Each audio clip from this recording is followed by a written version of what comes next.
Well, let's come before the Lord. Let us pray. O our Father and our God, we ask for thy touch upon our hearts. We pray, O Lord, for a humbling of the heart, a sense of awe and reverence of thy great person, and also to be reminded of that wonderful grace of Calvary, of sins forgiven and taken away. O Lord, we bless thee this evening and ask that there might be thy goodness in our midst. Hear our prayers in our Saviour. Amen. I'll just read some 3 verses from Hosea chapter 6. Hosea chapter 6, just 3 verses. The first 3 verses of the chapter. Hear the word of God. Come and let us return unto the Lord, for he hath torn, and he will heal us. He hath smitten, and he will bind us up. After 2 days will he revive us. In the 3rd day he will raise us up, and we shall live in his sight. Then shall we know, if we follow on to know the Lord. His going forth is prepared as the morning, and he shall come unto us as the rain, as the latter and former rain unto the earth. Amen. May the Lord add his blessing. Let's come before the Lord again in prayer. Oh, blessed God and our Father, we come before thee and thank thee, Lord, for many graces, but especially the grace of the gospel of Jesus Christ, through whom we come before thee now and worship and honour thee, O Lord, that thou art God. And we pray that our hearts might be tuned to sing thy praise. We pray, O Lord, we might be moved in thy presence to worship and to thank and to praise. And then, O Lord, to bring our most earnest petitions before thee, the need of the hour, the need of the church, our own needs, and our families and our friends. Therefore, O God, hear us now, hear our praise, and hear our petitions. We pray, O Lord, for the church, and the church might regain its strength, might increase, O Lord, in good things. There might be a move of the Spirit amongst the pastors and the people.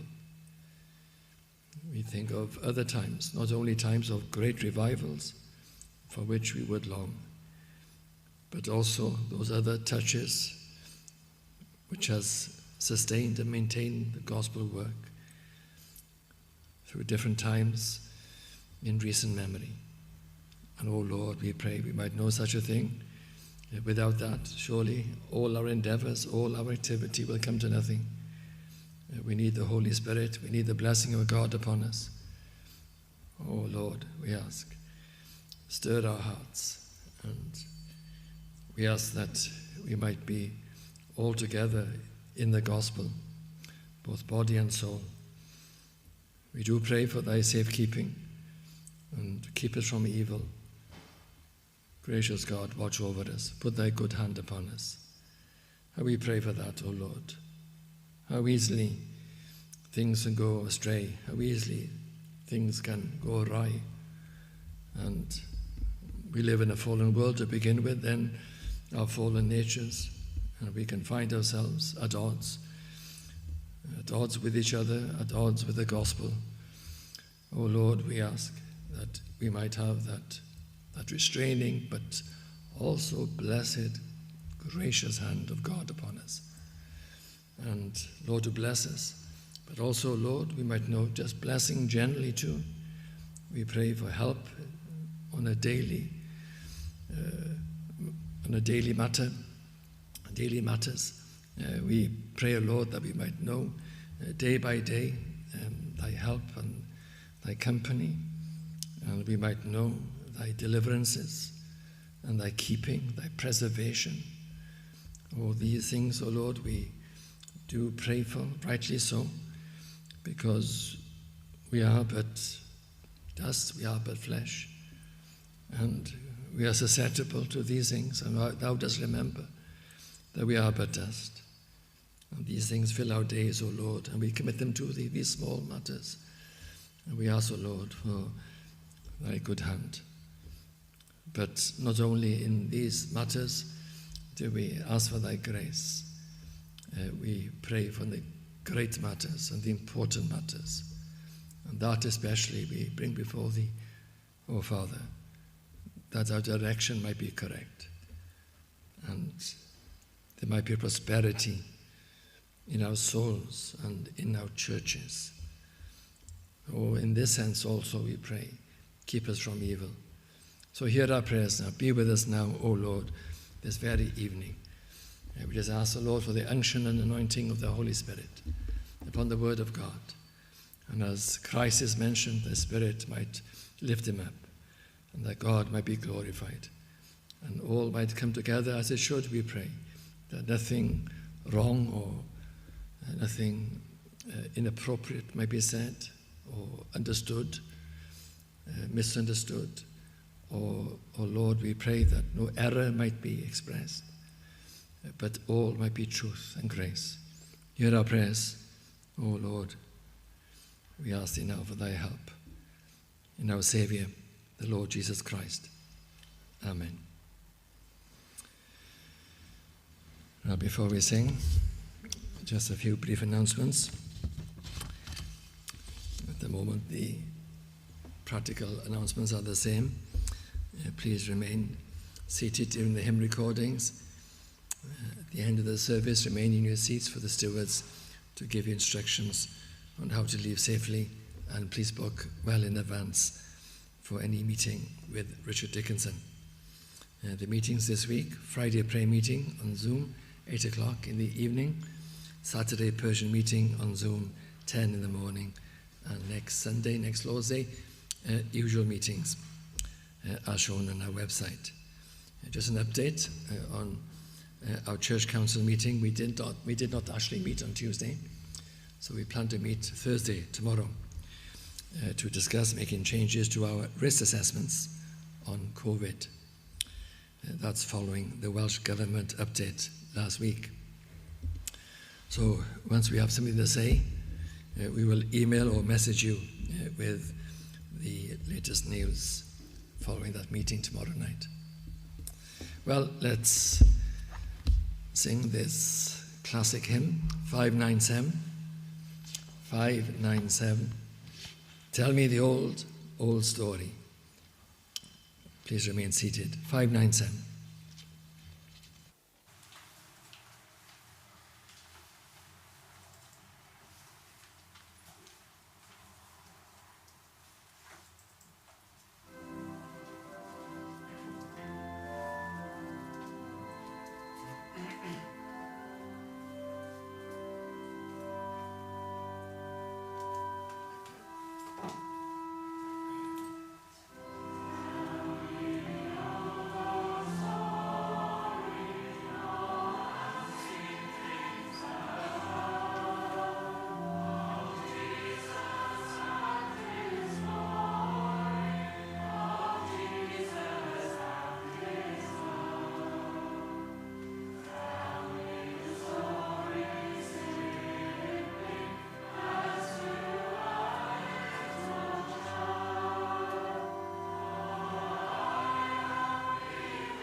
We return to this chapter in Hosea, in chapter 6, in the same verse, the same expression.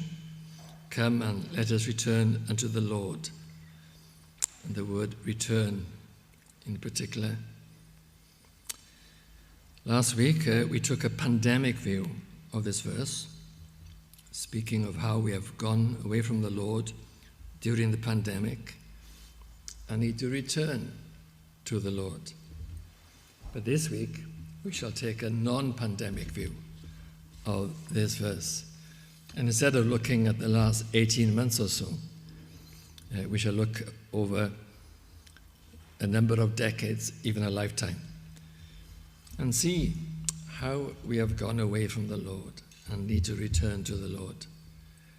We shall think of which way are things going. Sometimes we need to stop and think. Which way are things going? Where are we? And where should we be? And are we moving? Moving in the wrong direction or moving in the right direction? Well, I want to simply look at three areas where this going away and this need to return, where this going away has manifested.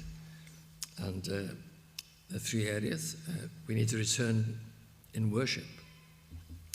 We need to return in living. And we need to return in devotions, or in our hearts, essentially. Or put very simply, as the verse says, we need to return to the Lord himself.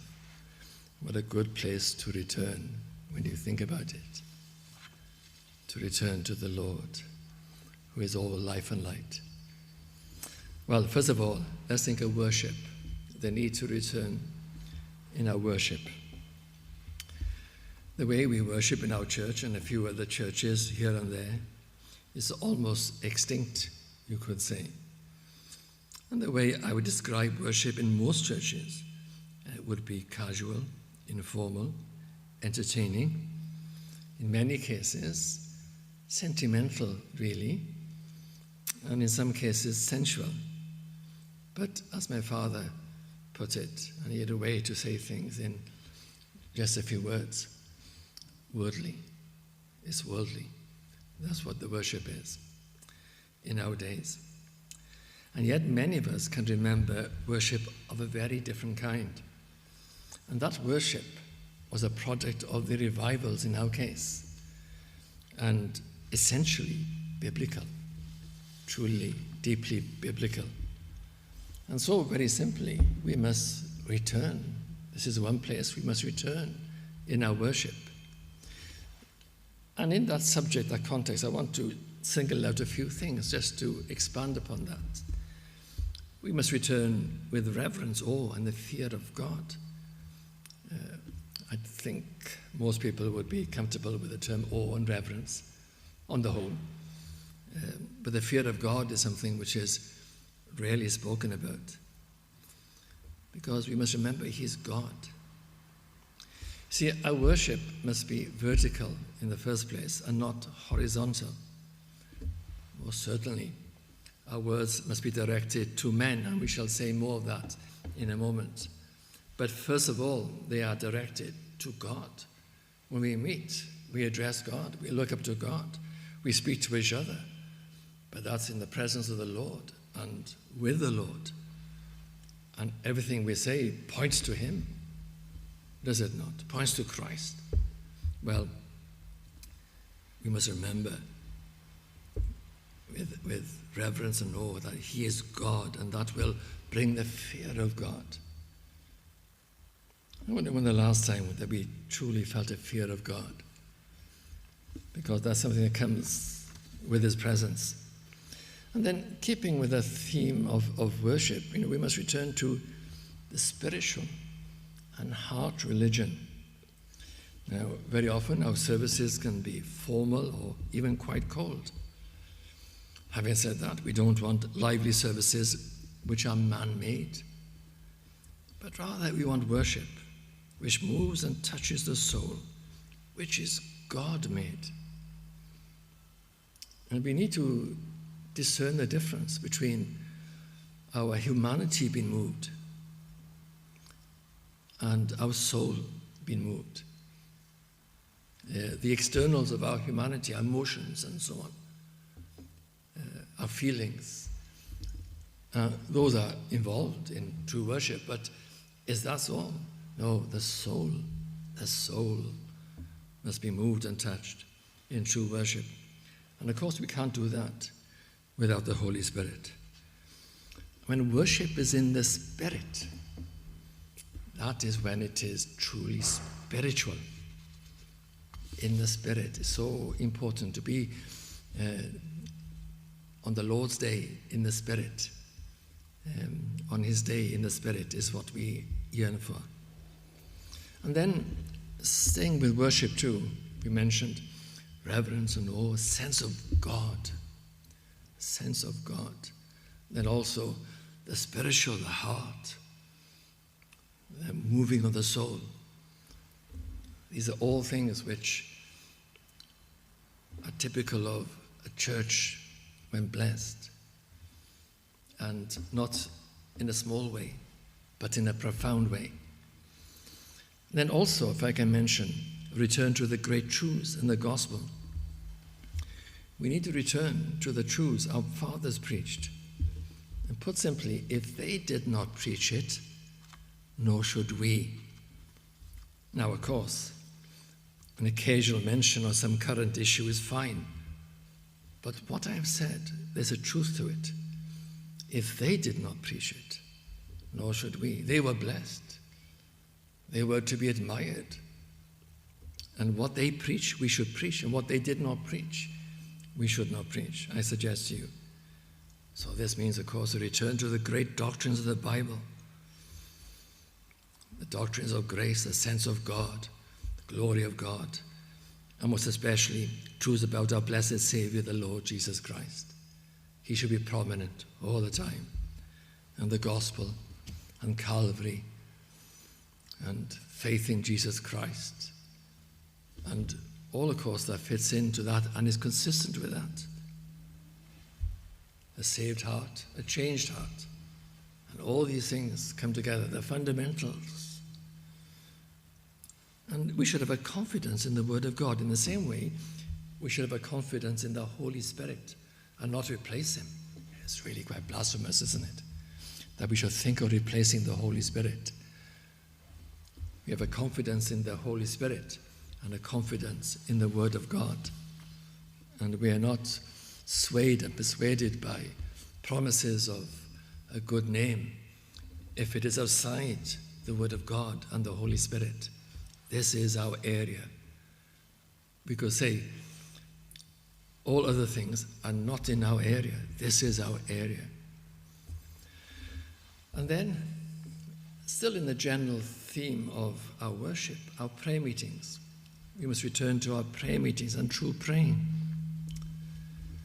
Our fathers believed in the prayer meetings, they truly did. We tend to believe in activity and innovation. Now, people today might say, of course we pray. But we must act. I would say, of course we act, but we must pray. The emphasis is different. It's on prayer, and again, a confidence and a belief in praying. Because there never will be blessing unless something happens in the prayer meeting. We need to return in numbers to the prayer meeting and pray. And pray like our fathers. And to break through in prayer. Truly heart prayers. Where we are in it all together. It's not like a detached prayer. We're praying from our very soul, the depths of our heart. Put very simply, praying can be divided into two, very, very simply, worship and petitions. Now, practical praying or petitions can be very lovely, but we must worship. And that's how our fathers prayed. They worshipped. They came before God. They addressed Him. They broke through. And then, of course, they came with their petitions, pleading with Him. asking him. Let's move on from worship. Let's come to the return to living.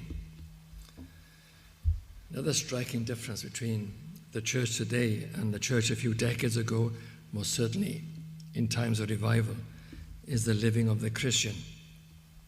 Now, of course, there are differences from age to age.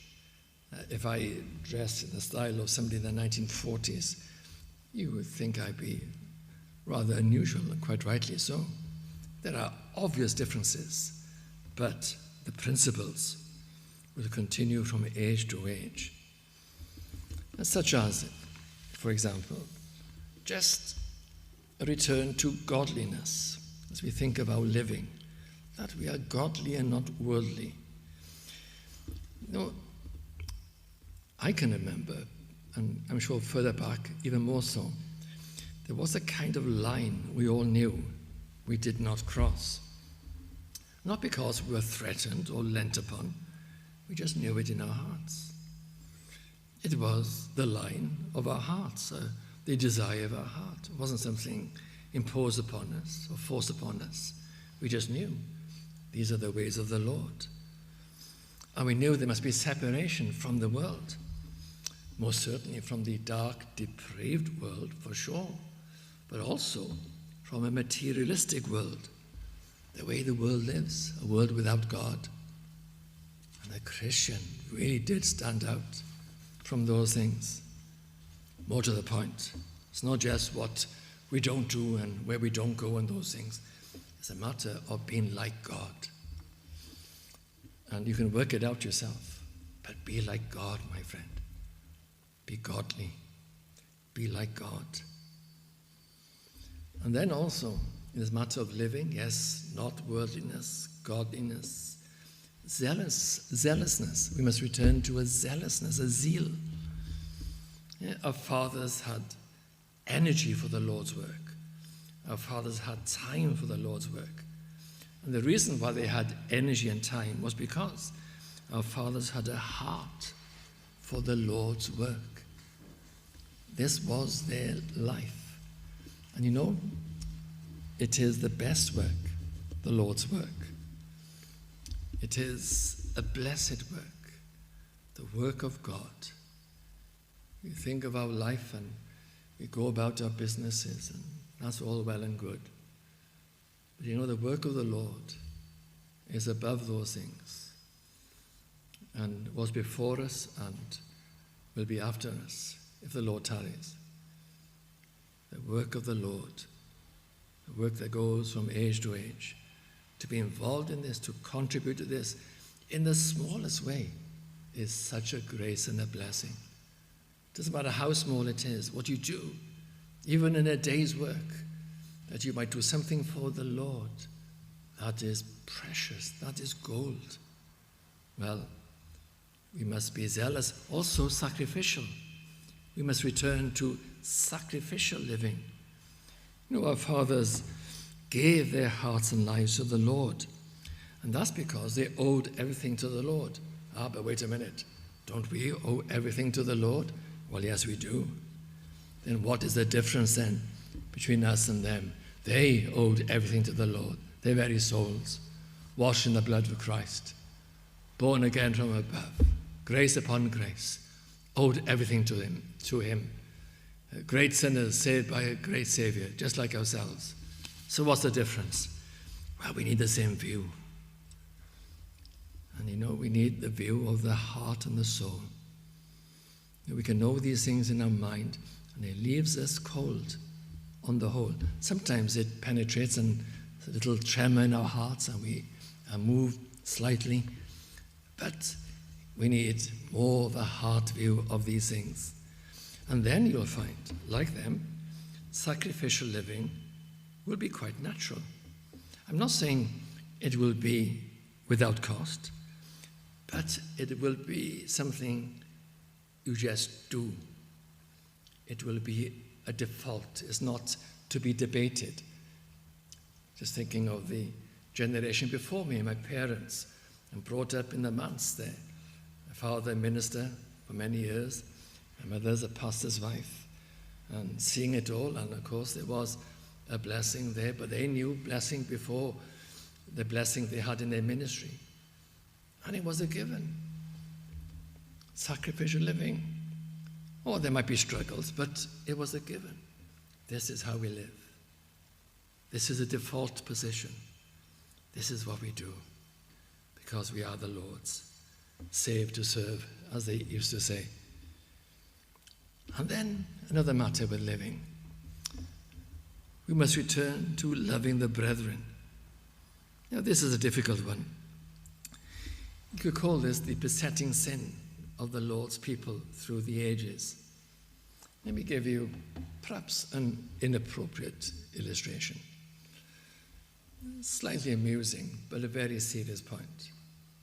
I think I've given this before in some Bible study. Think of the gospel work as a ship, a sailing ship, a galleon, shall we say. And when the sails are up and the wind is blowing, there she goes. That's a picture of the church blessed by the Holy Spirit. Glides through the water, cuts through the water. Seems so effortless. But then the wind drops. There are times when the Spirit is not moving in the same way. And so those below bring out their oars and they row hard to keep the boat moving in a gospel direction. But one person said to me, those are lovely pictures and practical pictures, but it's more like those with the oars below take the oars and beat each other with the oars. And sadly, although it's a slightly amusing picture to see all the rowers beating each other with the oars on their head, can be like that. And it's quite tragic, isn't it? And that should never ever be. But it is so often. But it should not be. All I know is this: there's no blessing without loving the brethren. Any return to the Lord will bring this love of the brethren. It's almost part of the same thing. Can't separate it. And if you want a mark of not being blessed, well, let's beat each other on the head with the oar. But if you want sign of blessing, then love your brother, love your sister, love them. And then another thought, we must return to witnessing. And I'm speaking of witnessing of an effective kind, effective witnessing, which is anointed and comes from an anointed heart, speaking from the heart directly to the person. There's something about this. It's not like just giving the gospel in cold blood. It comes from a heart that loves the Lord and speaking of the Lord Jesus Christ. It carries with it the Holy Spirit. And this witnessing works in the hearts of men. And because of that, things happen and people are saved. And I've seen it at work, in the 1970s particularly, in my father's ministry. Things happened. There were events. The Spirit was working all the time. People were saved. And there was just this exchange of the gospel between Christian and those unsaved who know not Christ. Well, let's go on to the third matter. We've had return to worship, return to living. Now, what about the heart? Return to devotions. Now, much I've said before, so far rather, has to do with externals, although the heart is very much involved in that, as I hope I've conveyed to you. But now we come specifically to the matter of the heart. And this is what I have in mind with this heading, return to devotions. I'm thinking particularly of the heart, but perhaps in a practical way as we think of devotions. And we must return to the meeting places with God. Now, devotions can be routine and ordinary. As Spurgeon said, if you are half-hearted, you'll get half the blessing. That's in a recent either faith checkbook or morning and evening in the last week or so. He said, if you are half-hearted, you'll get half the blessing. It is when we engage with a heart, we get the blessing. I'm sure you know that. And we cannot play with the Lord and think that we put on a performance and a routine and the Lord cannot see the difference. The Lord knows when our heart is engaged. And when we engage in our heart, that is when we get the blessing. Because we must surely meet with Him. You know, when two people are talking and one is looking over their shoulder and the other person realizes he's talking into thin air and the person not even listening properly. It can be like that with the Lord. They'll be looking over the Lord's shoulder and thinking about other things and not really engaging with Him and meeting with Him. Oh, it's so true, isn't it? And in our devotions, you know, when we are there and the Bible is open before us and we pray, and we might decide it is enough. The Lord is not coming. I'll close the Bible and get up. I've done my duty. But you know, sometimes you have to wait for Him. And there is great return. There's great benefit in that extra bit of time. And when He comes, of course, that's the point. When He comes, then it is a meeting place. Oh, and how precious that is. Just think of what that is, my friend.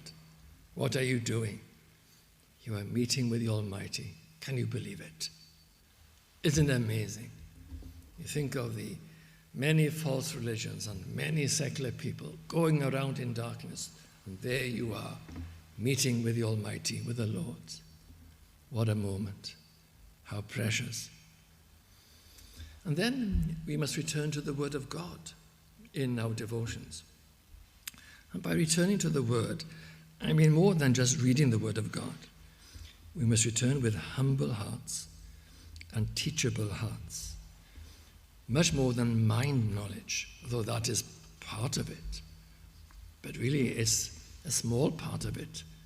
Many unbelieving people know the Word of God. Knows more than mind knowledge of the Word of God. It's a heart knowledge. And you understand the Word of God as it was meant to be understood, with mind and heart. And so the Word of God finds a place. You know, sometimes I feel some can read the Word of God in order to get an advantage, in order to be well informed, in order to impress even. How abominable that is. That is not the Christian heart. No, we humbly, with a teachable heart, open the Word of God and learn from Him. And even in our old age, we are learning. We might be 70, 80 Christian for 50 years plus or whatever. And you're always learning, always drinking in the Word of God. We are always children who need to be taught by our Father. And then, related to the Word of God, reading good books. You'll find in recent years a significant drop and decline in reading good books. And the books that Christians do read in these days are so often the wrong books. They are contemporary books or modern books written by, and forgive me the description, but it's true, modern books written by an unblessed age. Entertaining and clever, no doubt. But somehow they just don't have it, these books. And we need to return to good books. Oh, we trust new good books will be written in time when God blesses. But you know, these books come out of the furnace of revival and blessing. And you can tell, full of substance, full of life and vigor, spirituality. And these good books can be like a voice from the past to return to the Lord.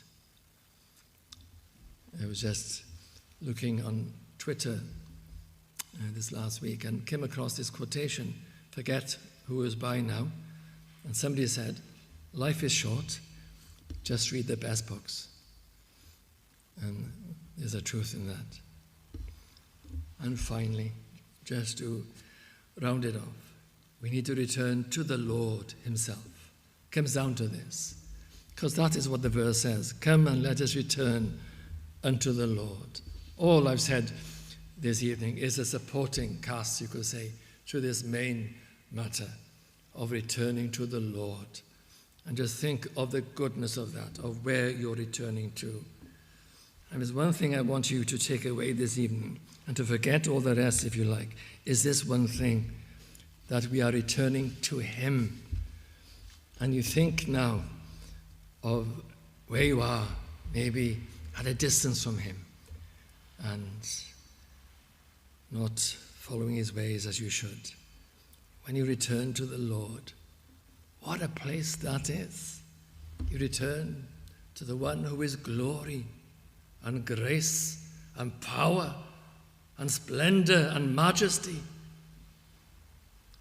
who is the eternal God, the great God, the almighty God, Jehovah, Jehovah.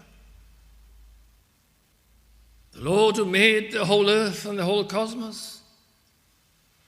The Lord who presides over it all. And we breathe by his permission and by his action. And this God is the God of the gospel and the God of heaven and of salvation. And we come to the one who has the kingdom, the power, and the glory. We come to the one who is the gospel of mercy. We get everything which is goodness. He is all goodness. The word goodness fits well with the Lord. There's nothing harmful or bad for us in him. When we return to him, we return to goodness and light and life and water, living water. Mentioned here, the rains in this passage. The rains that feeds our souls. So when we come to him, we come to the waters, the rains, that waters our heart, and the fruit blossoms from it, because he is the life and the abundant life. And sometimes we can live in such a shallow level that we are blind to all this, and we're looking down upon the earthly matters and not looking up to the glory and the wonder of God and who he is and what he has done. And when we return, what a place to return to. Now I know there are battles to get there, but let's make the calculation now, where I am and where the Lord is. Where I am is really so shallow and so limited and not representative of who he is. And the glory and the wonder of the gospel is there all the time. And we're living our lives in a certain way and going away. As I said at the beginning, which way is it going? Are we going further away? Oh, God forbid. Oh, see the loveliness. You know, we shall be in glory. And we shall end up with the Lord in glory. And it should be, of course, that this life of ours is that progression, that vestibule, that entrance lobby into glory. And there should be a sense that the glory is already coming. And as some of our friends go into glory and the door opens and closes, we get a glimpse of glory. The light just shines in for a moment. And we see the wonder of it all. And we ourselves experience something of it. We are so close to being with our Lord. And it is our earthly duty to return to the Lord for our own sakes, for the sakes of the church and the world. The world needs us to represent Jesus Christ. and God. May God help us. May enlarge our hearts. Let us go in the right direction. We'll sing in a moment just this exalting psalm. His name forever shall endure. Last like the sun it shall. Men shall be blessed in him and blessed. All nations shall him call. Now blessed be the Lord our God, the God of Israel. For he alone doth wondrous works in glory that excel. And blessed be his glorious name to all eternity. The whole earth let his glory fill. Amen. So let it be. Let us pray. Our Father and our God, we ask that we might make tracks now to the Lord, to thyself, and we might see to it in the small ways we can, so that we can then make more progress little by little, increasing our pace, and then finding help from the Lord. Oh Lord, we pray, help us, and let us return. And that lovely appeal of Hosea, or perhaps the appeal of godly people in that time, come and let us return unto the Lord. Amen.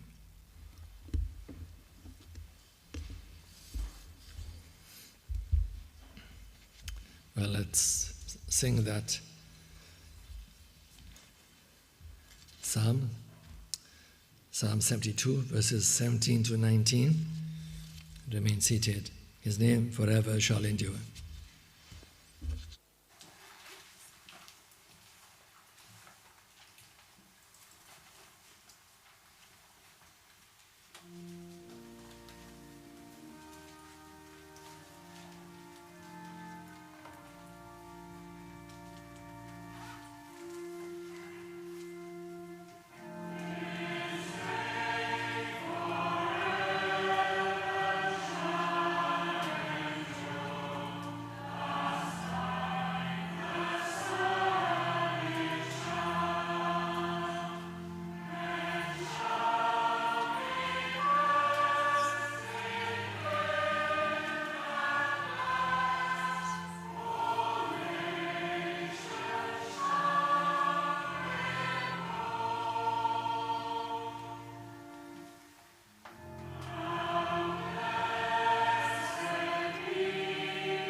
Now unto him that is able to do exceeding abundantly above all that we ask or think, according to the power that worketh in us. Unto him be glory in the church by Christ Jesus throughout all ages, world without end. Amen.